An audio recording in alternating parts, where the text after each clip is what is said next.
Okay, so it looks like I'm in. I think now it's letting me. Yep. Okay. I think Oh, Anna's calling me. maybe she was having the same issue.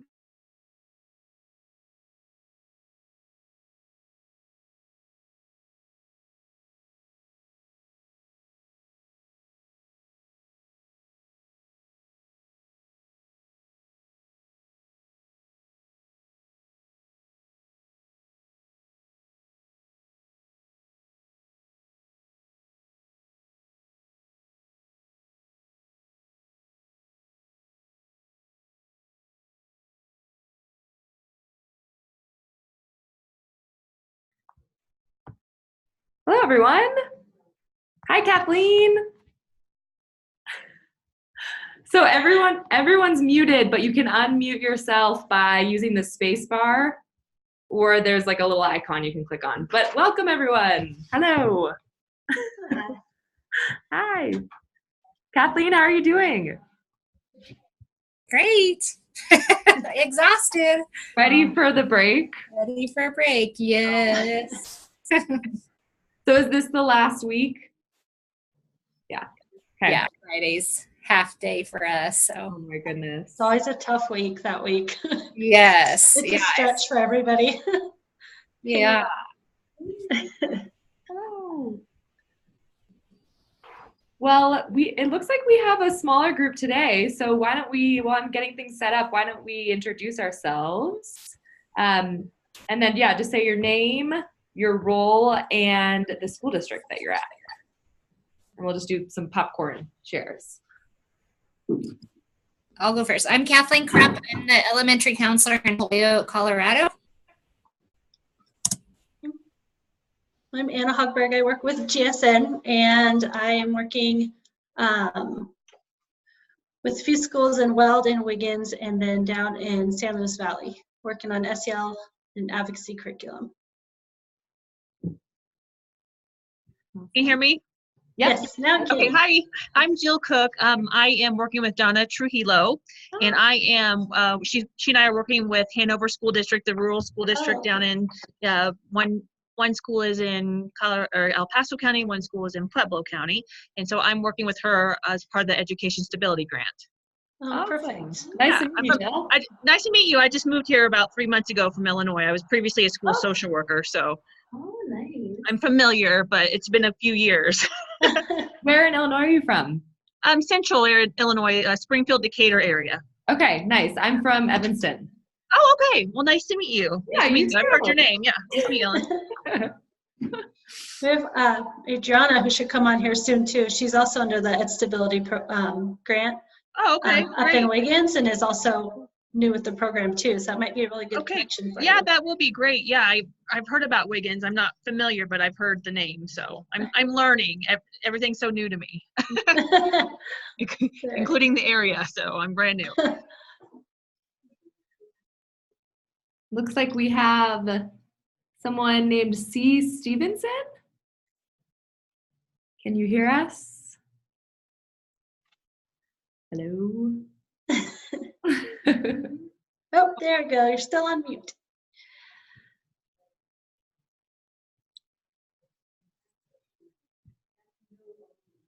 Let's see. Okay, looks like you're unmuted. Try now. We still can't hear you. Can you hear me now? Yeah, there we Yes. go. Yep. Okay. So we're introducing ourselves. We're saying our name, our role, and school district. I'm Charlene Stevenson. I'm from Weston School District, which is in Nuka, Colorado mostly. And my role is I do a little bit of everything. We're a very small rural school district. So I'm a principal, and I help the superintendent with grants and do testing coordinator and run. We have a pretty active SEL program in our middle school, so I help support that. Nice to see you, Charlene. And also recently ran an amazing virtual PD with actually Right. Anna and myself. So we made quite the team, but I was one really well. new adventure doing that virtually, but it was really good. So, Sure. yeah. And we have Donna that just jumped on too. Welcome, Donna. Donna, if you can hear us, we're introducing ourselves. We're saying our name, role, and school district, but for you, it would be at GSN. But go ahead and introduce yourself if you can hear us.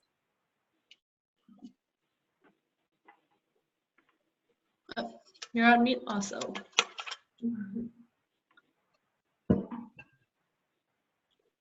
And Shirley. Hi, Shirley. Hi. It always takes a couple minutes with the technology. Shirley, we're just introducing ourselves. You're muted. Okay, we can hear you. You can hear me now? Yep. Can you hear me now? Hello. Hi, Shirley Smith. I don't know how you would define me. How you doing? Okay, well, I think that's everyone. You all should know me. My name's Ellen Sarkeesian. I help to run the social emotional learning program here at Generation Schools. And then this is my amazing colleague, Kat. And Kim also works at Generation Schools. She works through the AmeriCorps Vista program. And so she supports a lot with the SEL work, our forums, and our NING platform, which we're actually going to go over today. So let's jump in. And if anyone else new joins, we'll connect via the chat box and they can introduce themselves there. All righty, let's dive in. Okay, can everyone see my screen? Thumbs up? Yes. Yes. All right. So welcome to, this is our third SEL forum for the school year. And so just a little reminder for those of you, if this is your first day attending. So during these forums, we really want it to be a time and a place for everyone implementing social emotional learning. So all of our partner school districts, whether that's you're implementing a tier 1 level social emotional learning program, whether it's EARS, Ed Stability, bully prevention, creating healthy schools. There's so many different grants out there, and we just really wanted to give the opportunity for you all to connect, to share resources, and to provide ideas within this virtual community space. So moving forward, so this is just to go over really quickly how our SEL forums are structured. So we'll start out with who's on the call. Like today, we didn't have too many people, so we'll usually just share out loud. If there's a ton of people on the forum, we'll use the chat box system. Following that, we'll have some kind of topic focus. So that's either going to be going over a shared resource, or we'll have a main speaker. And today it's going to be myself, Anna, and Lisa, and we'll go into that in just a little bit. We always want to provide time for breakout sessions. So this is really like the meat of our forums. This is when we want you guys to connect and share and collaborate. We'll have some kind of wrap up closing, and then any follow up items. Okay, and then just really quickly some of our norms with Zoom. So whenever you can, we would love for you to use video because it's amazing to see all of your faces and to connect. We completely understand if there's any technical difficulties and you can't pull it up, no worries. It seems like everyone pretty much has this down. So everyone, when you join the Zoom call, you'll be muted, but you can hold down your space bar to speak or just unmute yourself using there's like a little icon on the top of your screen that you should be able to unmute. We highly encourage active participation, whether that's through the chat box. There's also an icon to raise your hand. I don't use it that much, but as a host, I'll be able to see if someone's raising their hand, if they have something they want to say, or just feel free to unmute yourself and join in. We talked a little bit about the chat box. Feel free to use that for any kind of questions, comments. If you would like to chat with someone privately, there's an option, like a drop-down option to be able to do that, or you can just message to the group. And then with the breakout rooms, again, just all participation is encouraged to share ideas. And we like to do with the breakout rooms, we like to assign sort of a variety so that we really have a mix of the school districts and you guys can share each of those ideas. Okay, so moving on. So I'm gonna stop sharing my screen so that Kat can just give you guys a quick overview on the NING platform and what we have available there. I'm gonna give the link as well on the chat, in the chat box. Okay. Sharing my screen. Can you guys see it? Yep. Yep. All right. So we have this platform so you can kind of network and see, you know, what we do and what our forums are about. So we do post the videos here as well as the content, PowerPoints, any kind of notes that stood out. So this is the homepage. You guys will be able to just see it and just click on any general what's called yellow link. But first thing first, you need a email and a password, obviously. Just use your own. But other than that, I just want to go into the forum tab. There's a sub tab, so just click on it. And you'll be able to see all of the forums, the videos. We record them, or you can just click on the forum number 1 and see the video here, some notes, as well as the second one, and then the third one will be posted as well. If you have any questions, you can hit reply and just, yeah, you'll be able to just, you'll be able to, yeah, to ask any questions, and we'll definitely do our best to have a professional and just answer it. Here you go. That's pretty much it. Just play around with it, and yeah.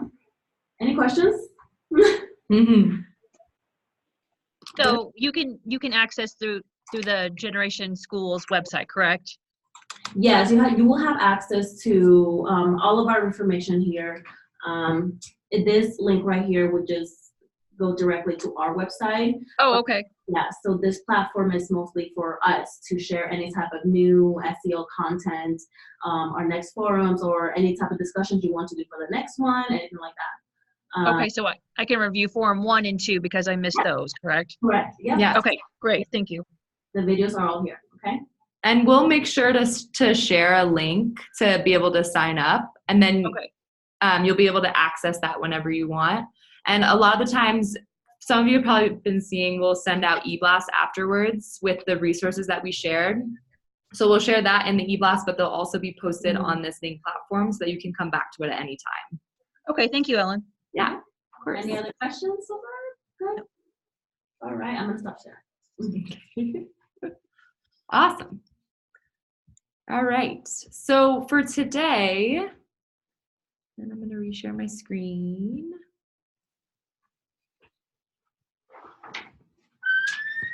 So today is we're going to be focusing on academic and personal goal setting. So with our forums, we really want to structure it around the 5 goals of advocacy. And so for goal number 2, it's going to be based around the academic and personal goal setting. I have my colleague Lisa joining. Hi. Some of you might have met her already. So we're just diving in, Lisa. Great, wonderful. Yeah. So today, you guys, if you had attended the first forum, we had based that around developing and maintaining relationships. And so this is our overall description for goal number 2. So supporting students in tracking, reflecting upon, and driving academic and personal progress through a formal goal setting and monitoring structure offers a system for accountability and responsive intervention and support. And I'm gonna actually hand this over to Lisa, and she's gonna dive in. And yeah. Thanks, Ellen. Yeah, of course. So this language on the screen is what you'll find if you go to the advocacy narrative around the 5 goals. And so we won't dive deeply into this except to say that we really want to support the work of helping students and teachers set goals together. But we really want to help you make the shift towards student agency. I know many of you are doing that already. So we really want to hear from you how you're doing that and what makes it work for you. Sorry, the computer does not like me. So this is more of that narrative that's in that, you know, dives deeply, and we're going to go ahead and unpack this now so we can move on to, yep. So we just want to support students in looking at data. We want to make sure that when they see a score on a test, it doesn't lead directly to them thinking about, you know, how smart they are, or what they're capable of, or what kind of grades, you know, that they're going to get, or most critically, what happens that's damaging is that students begin to disengage from the whole idea of, you know, well, I'm getting a grade and you gave me this grade, I didn't earn it. But when students start looking with curiosity at their grades, not as in a judgmental way, but thinking about what does this grade mean about what just happened when that test and I had that engagement. What am I going to do differently next time? So part of that goal setting is, setting SMART goals that we've all learned about, but also setting a goal around how will I do something different? What's my plan for having a different outcome the next time I take a test? Making it personal. And then students monitoring themselves. So you're going to look at this together with us. I hope that we all learn from each other. The second bullet is that we want to increase our engagement and collaboration with students, teachers, support staff. If they know what a student's goal is, they can help to remind students about the direction that they're headed or commend them when they hear something positive. And then absolutely including parents, supporting parents and understanding what test data means, but also what a unit test or a grade on a narrative that a child wrote, or the overall scores in their school. So how do parents look at data and make meaning for their families and their own children? And then finally, making sure that in our system, we have what we need. We have the tools to track.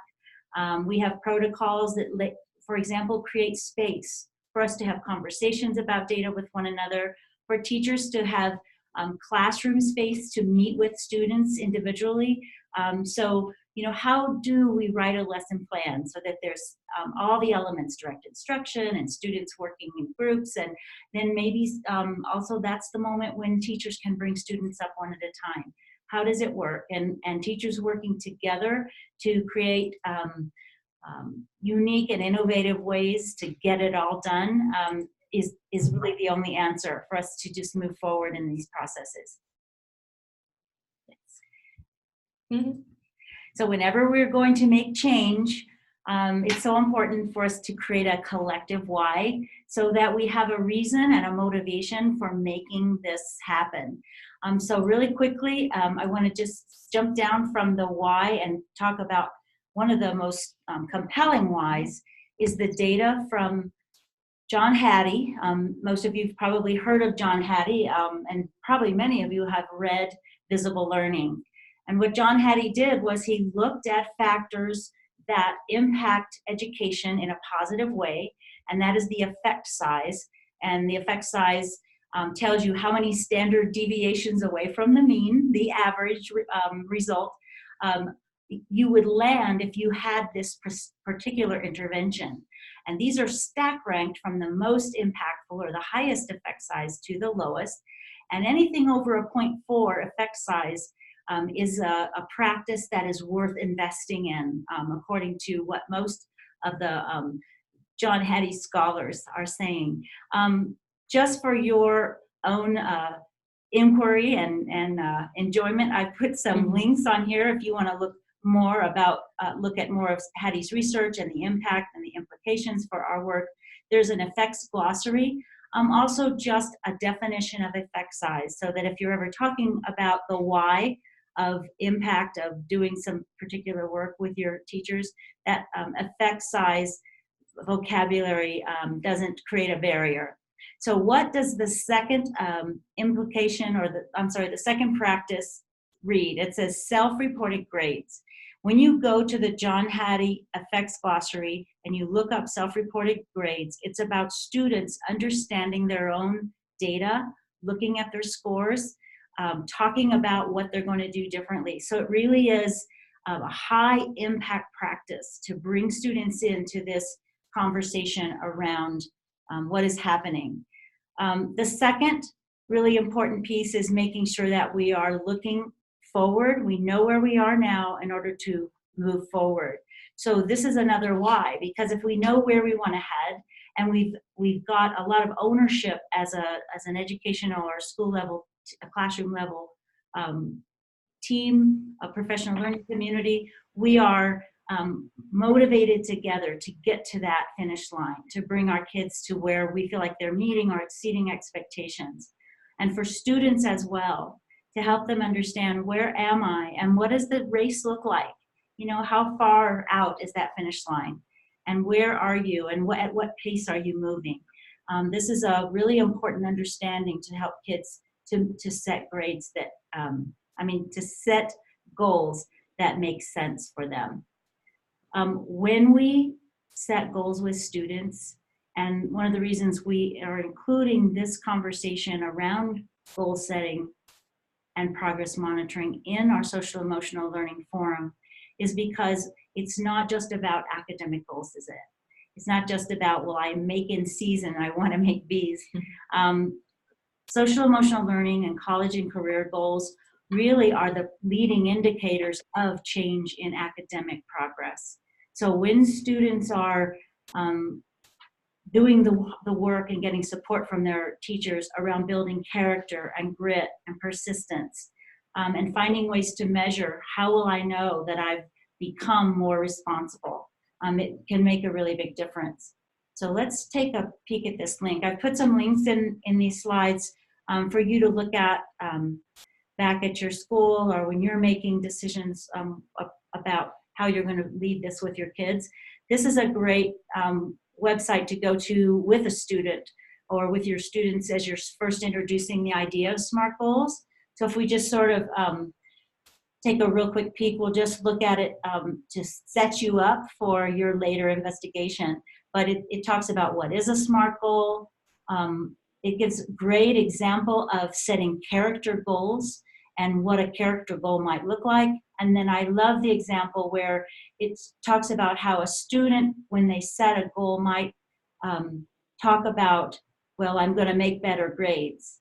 But then how are you going to make better grades, and what will that mean? So then the SMART goal gets more and more refined so that it has all of the elements of a SMART goal in it. So this is a website that's there for you. Can you get us back to the original slide, please? Thank you. Yeah. And so if we go down to the next slide, we know that SMART goals are specific, measurable, attainable, relevant, timely, right? And so when a student says, I just want to make better grades, what kind of grades are you making now? How will you measure whether are you talking about test grades? Are you talking about your report card? So there's some tools here to help lead that conversation. So here's an example. I will make better grades. And then a smarter goal would be, in the next grading period, I will get at least a C on my math tests and a B on my quizzes. So with this slide, we can help guide the conversation for students to, thank you, that was awesome. You can then add an action plan, because how are we going to move toward that goal? Is it actionable? And so then you might help the student to, for example, talk about a timeline. So in the next grading period, and then what will they do that they haven't done before? What will they stop doing that they were doing before? So, they'll take notes, or they'll ask the teacher questions, or they won't go out and see their friends before they've done their homework. They'll begin to do their homework first. So this is just a slide to help lead the conversation with the student about what might a SMART goal look like. Go back one more time. Should I've hit all of those? We're on Anna now. Awesome. Perfect. Thank you. This next part is going to be an overview of our discussion and breakout sessions on just some questions to keep in mind and help guide our discussion. So what we want to currently talk about is what is currently working in our school in terms of goal setting for individual students and what areas need to be strengthened.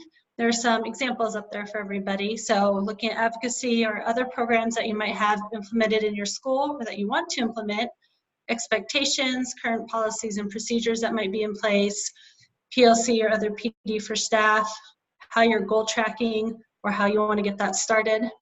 One thing to note is looking if you have created a process to engage a community of support. I've just found in my own personal experience, sometimes it's the counselor or a SPED teacher or an individual teacher who feels they need to take on the task of setting a goal for individual students.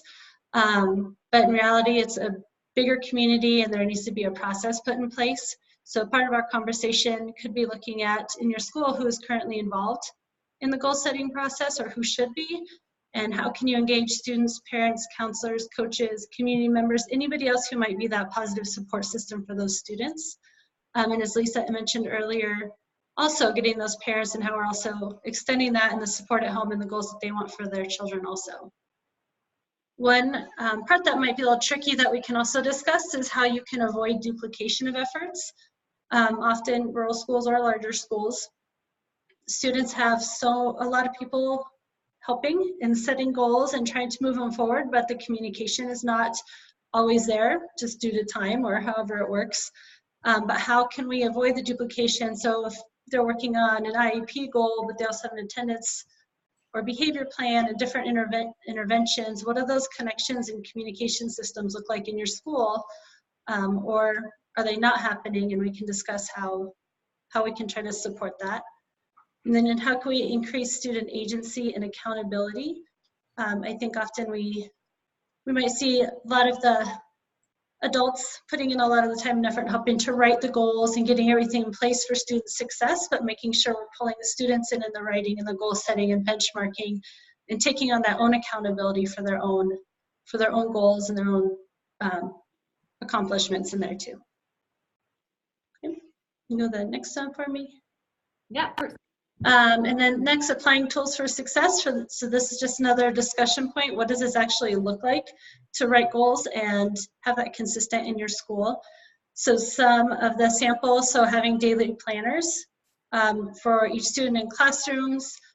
There are several resources available. We just listed DIBELS and NWA. A lot of them have goal setting sheets that are already built in. Instead of kind of recreating the wheel, everything might already be available to you. Having teachers modeling self-reflection, self-monitoring, what does that look like? What's the teacher buy-in? Setting benchmarks and check-ins, behavior, academics, and then making sure students have access to programs like Infinite Campus and also Power School. And again, this goes back to the student agency and accountability where everything doesn't need to fall on the staff or the teachers or the parents to follow up. The students, getting them to step up to the plate and, log in, look at their grades, do their own tracking and take some responsibility. And then again, just last question, what else does your school already have in place? And we'll look again on what we can strengthen for that. Okay. So I'm not sure if we want to do the breakout. I didn't see how many was. I think we're gonna do 2, Anna. 2, perfect. Mm-hmm. 15 minutes? Yeah, 15. All right, so I'm breaking.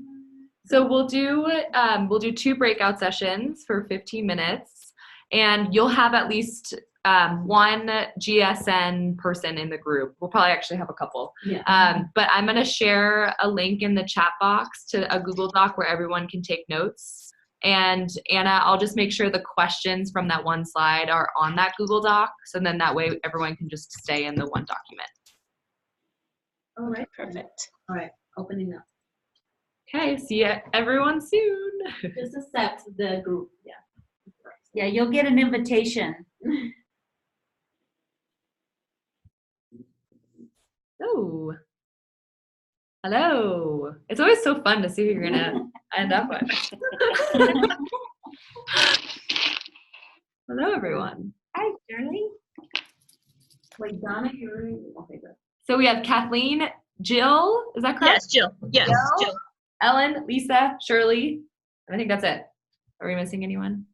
Okay. All right, so I will share my screen and then I can be the note taker.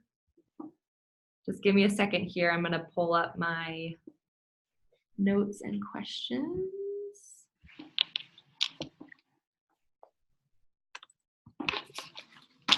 Whoa, that was really big. Okay.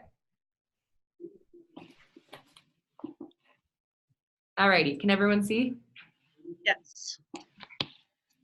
So we're gonna base our conversation around these discussion questions that Anna brought up from the slideshow. So the first one is, what is currently working? What needs to be strengthened? And we have just examples in, it could be advocacy expectations, policies and procedures, PLCs, goal tracking. And honestly, if any of the questions resonate with you and you wanna talk about that, we can do that too. So whatever works for you guys.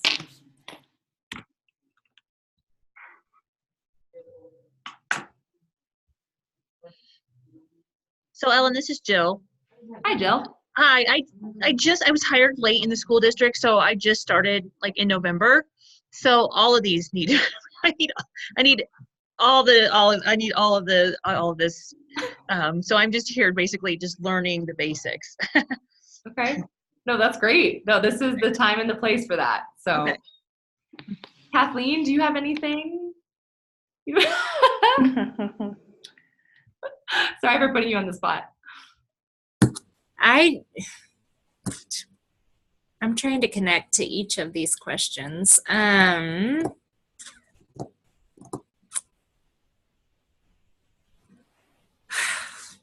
don't even know what to say. So can I ask you a question? How do you pull students in or invite them in to these kinds of goal setting, data tracking conversations? And what is the age that's, like I have some like pre-K, kindergarten, first graders on my, and so socially, emotionally, and developmentally, I don't think they're can quite understand goal setting. Yeah. So in a primary elementary, oftentimes we'll use stickers on a matrix that's on their desk, and their goal might be to get 15 of the stickers in the next 5 days, but then you might break it down to today. Did you get your 3 stickers? So at the age level, what does that look like in your school? Right. As far as what I work with. Mm-hmm. I'm working in a district pre-K through 12th grade. So I'm 2 days. We're currently attend school Tuesday through Friday, so only 4 days a week, but longer hours.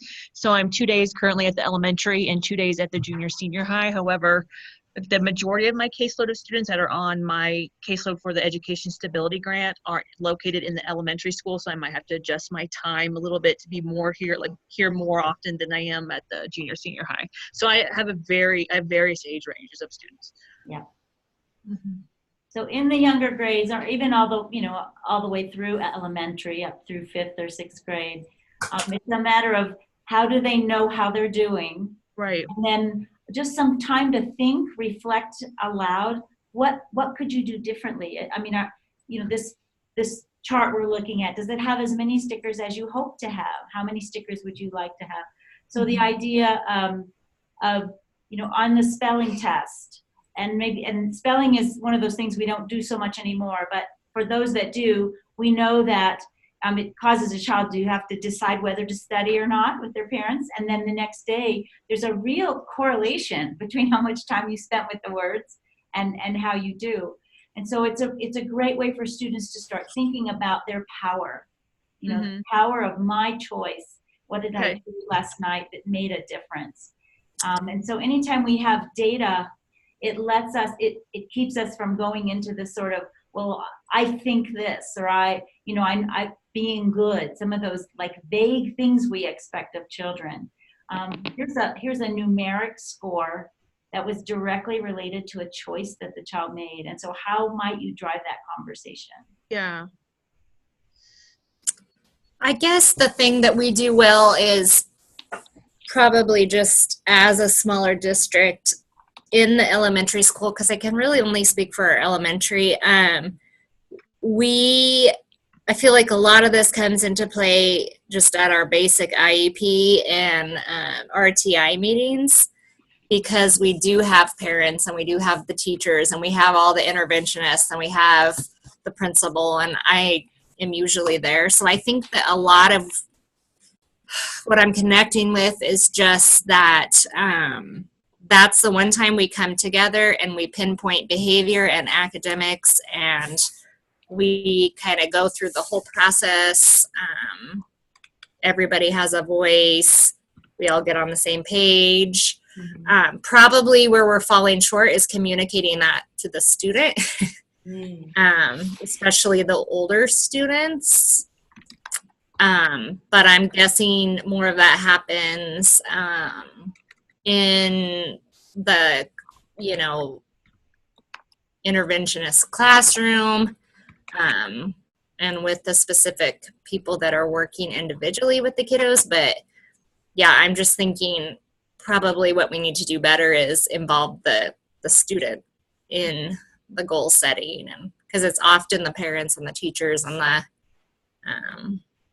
all the adults setting those goals. Mhm.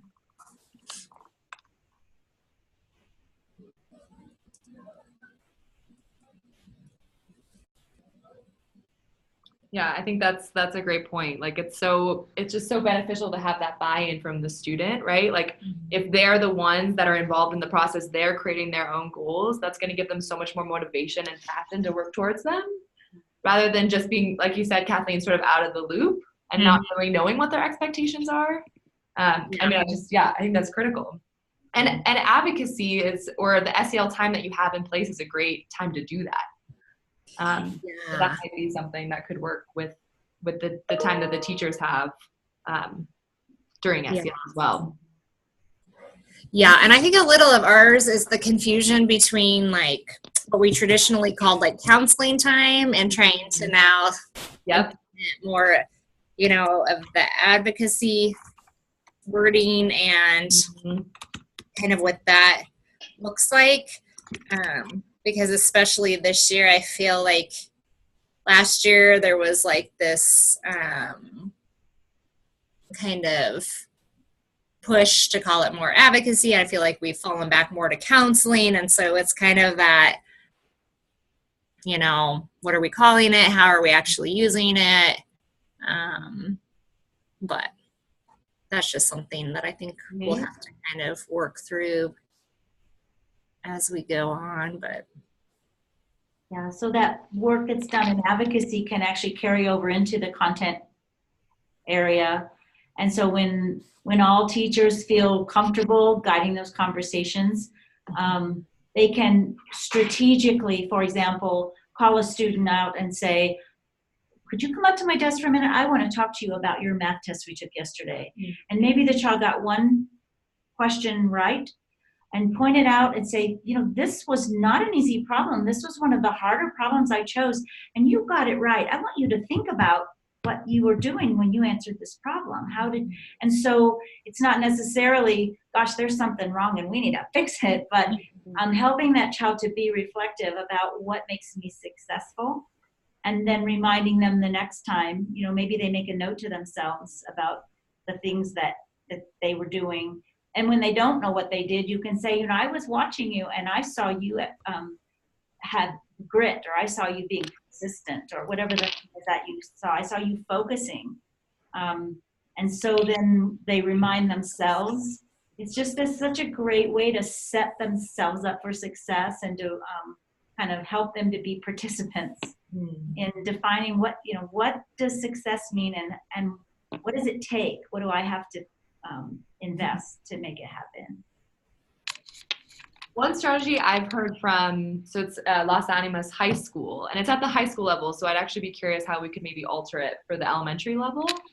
They do minute meetings. So during they call it advisory, but they have about 30 minutes, and while they're at like the activity or lesson portion, and they have students working individually or maybe in groups, then the advocate and or teacher will poll students individually, and they have a whole Google form that they call their minute meetings, and they go through not only academics but how they're currently doing emotionally. And so they just have a set of questions that they go through the students, and then that way it gives them a chance to do a quick, just such a quick check-in to see where they're at, and if they feel like they need to provide more support for that student, they then can access the information, and students then don't feel uncomfortable sharing with the entire group, right? They know they have that time dedicated with their teacher.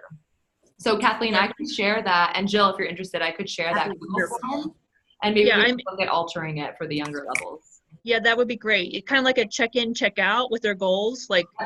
Exactly. Okay. Mm-hmm. Yeah. Cool. And if everybody has a minute meeting, you don't have the child resisting the conversation because they've been singled out. Everyone has a meeting. It's part of your relationship with them. Maybe they even look forward to the time to get to talk about what's going on with them. Yeah. Right. Yeah, that'd be helpful. I appreciate that. Thank you. Yeah. Jill, do you mind, we only have about 3 minutes, but do you mind telling us a little bit more about the Ed Stability Grant and the work you're doing? Well, like I said, I just started working in November. And Donna and I are currently working on pulling all the students. So the students we're working on SMART goals now. So the students that are needing attendance goals, the students that are needing academic goals and or social emotional goals. And coming from a social worker sped background before, like I'm more familiar with writing social emotional goals, although it was different in Illinois than it is here. I'm learning. I'm having to look at data that's to the academic data. So we're for the K through 2, we're doing DIBELS. We're looking at DIBELS data, and then wait a minute, I'm confused. So elementary, we're looking at DIBELS data, and then middle school, it would be more of like the NWEA data, and then we're using the high schools GPA and looking at their I'm learning all about this ICAP as well, so I'm learning what their goals are. So this is a very big learning experience for me because it's a lot different in Illinois, but looking at working with the school counselor at the junior senior high, and she's helping me kind of navigate that Naviance program that keeps all of their ICAP information and goals and etc. So I'm meeting with her this week. So that's what we're doing currently right now, although I'm kind of struggling because I am not a teacher background. So like navigating, like we have Alpine that we look at, keep the data in, and then some all the testing data in. And then we have something that's called Panorama for the social emotional. And so kind of navigating and trying to train myself on some of those programs is kind of time consuming, especially Alpine. I find it kind of hard for a novice to navigate that program, but I'm getting there. Yeah, a ton of stuff going on. Yes. I don't blame you for feeling overwhelmed. I'm very overwhelmed. And plus I'm learning a new city. So Colorado Springs is a lot different than Decatur, Springfield, Central Illinois. Oh my gosh. So I'm a little overwhelmed, but Donna's been great. She's like, "You're doing fine, Jill." I'm like, "Am I?" Yeah, Donna's awesome. Am I, Donna? Because I don't feel like it. I feel like an airhead. She's like, "You're fine. You're fine." So, but she's like, reiterated to me, it's a slow process. Like we have to get all these things in place first before we can start pulling kids and doing groups and working. We have to kind of start step one. So I feel like I've been at step 1 or 2 forever, but I'm getting there. Well, the nice thing is you have the Christmas break coming up, so you could at least maybe spend some time. I'm going to get on your website for sure, because I need to like review on how to write SMART. Like even for me, like be like Kathleen was saying, like the teachers and the SPED staff, we wrote the goals for the students, and so I think we have to kind of get away from that and like you said, engage with the students and like talk to them about what kind of goals would be appropriate and get their input on it as well. So Right. And I would also say, Jill, make sure that you I don't want to mess up my breakout. Just make sure you She's gonna tell us all. Shirley, we're so sorry we cut you off. Now you get to tell us. See how you are. I was just gonna say, I was looking at the list where it had the SEL, it had the IEP, ELL interventions, and those various things. Just make sure you talk to a lot of the veteran teachers just to get their feedback on different systems that are currently in place and see what's working, and then see how it can be more efficient, how you can do it a little bit more efficiently to help everyone. Just like you were just saying, having the kids take ownership of their own SMART goals, I think that's a really, really big component that Anna was talking about. I think that would be a benefit, especially with the SPED kids and the ELL. It will help everyone, but really getting that buy-in, getting the SPED kids, because they're not going to be SPED forever. At least that was my goal as a teacher. I always want to try and exit as many as possible. So I think that would be great. We are ending on the kind of the same part too, and we're just kind of stuck on how you actually get that student accountability piece and how you get that shift. So that might be something that we want to bring back or focus on the next one too, because it seems like everybody would love some additional support in that area. but maybe that's something we can note for next time. Okay, yeah, definitely. So what were some things that you guys talked about in your group? And then we can share. Anybody? I want to point out one part that Charlene was saying about West End. Do you want to talk about was it something new crew that you do on Mondays? Is that the title of it? Oh, I'm sorry, you're still muted. Oh, you're still on mute. Mhm. There we go. Oh.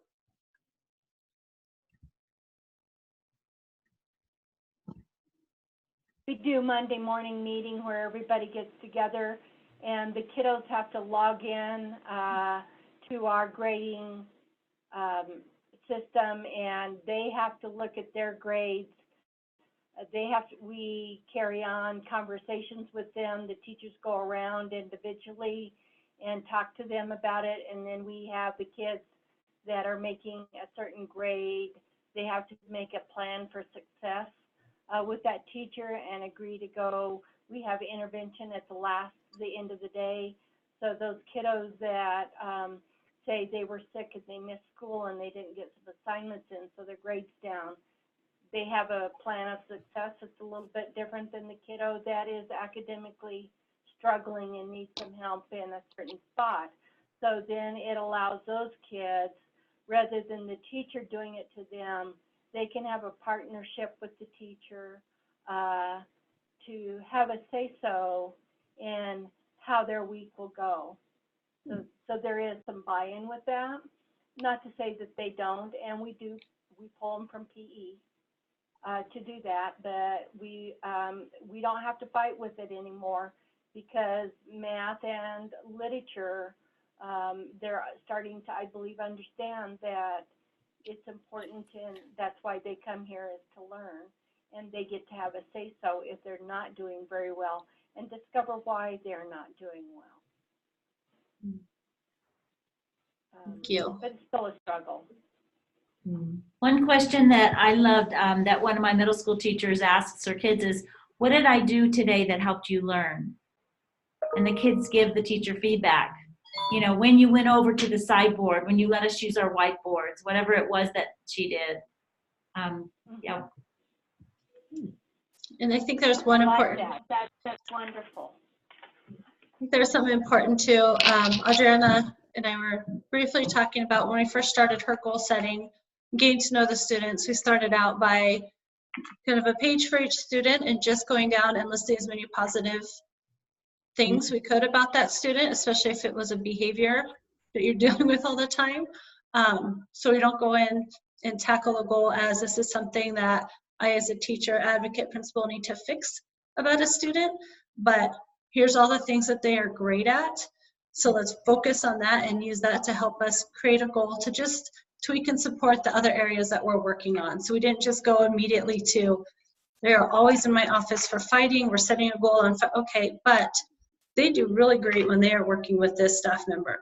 What else can we do to increase that time with that person? So just changing our own mindset before we go in there to be supporters and talk to everybody else involved and see what other advocates the student has in place before we begin. So we tried that at Wiggins, and it seems like it was kind of a good start for us to get there and to get to know the kids a little better. Great. I will add on that just a brief thing that it helps my students a lot, especially because they feel more confident when they come into me, because they know that I'm not judging them.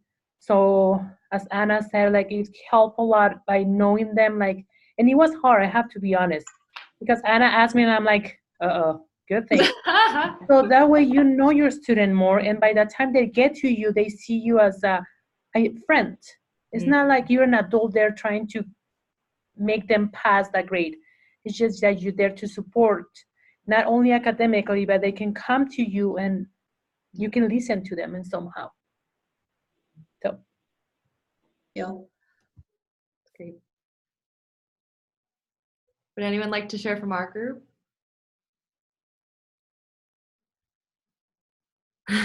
Jill's like, no. Jill it is.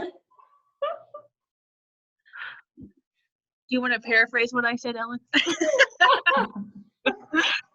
Well, it was great because we got to spend time just learning more about Jill and her program and what kinds of things that we could actually support with. Like Jill, you were saying it would be at the very end before we got brought back into the main session, just having more resources towards like setting SMART goals, and are there worksheets and are there tools out there that we can use? And we're actually going to go over that in the next slide here. So that's perfect.